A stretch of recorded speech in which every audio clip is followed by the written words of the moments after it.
Good morning. So far, we see Paul showing us that, um, God has chosen Israel, and it's not all who say they're Israel are actually Israel.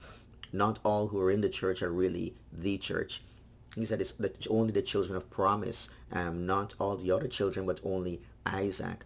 And then we go on to, and this continues. He says, not only so, but also when Rebekah, that is Isaac's wife, also when Rebekah had conceived children by one man, Isaac, our forefather Isaac, though they were not yet born, and had done nothing, either good or bad. So we can't say, well, God looked at their actions and he decided, you know what, I'm going to go with this one because he's a better choice. He's a good one. He has a good heart. In order, and the principle is this is what Paul is trying to establish here, in order that God's promise of election might continue.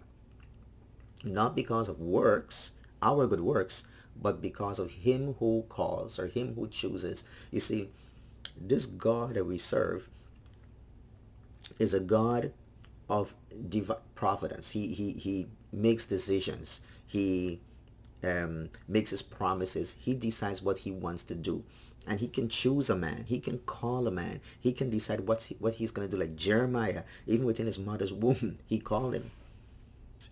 And many people would say, of their children, God called them. It was like God raising up Samuel. He already decided what he's going to do.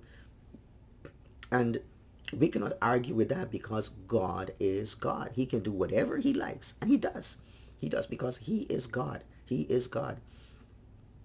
Now there would be some who would say, well, it's all, God's divine election. Everything is dependent. It has nothing to do with human free will. But that's a different conversation, different topic altogether.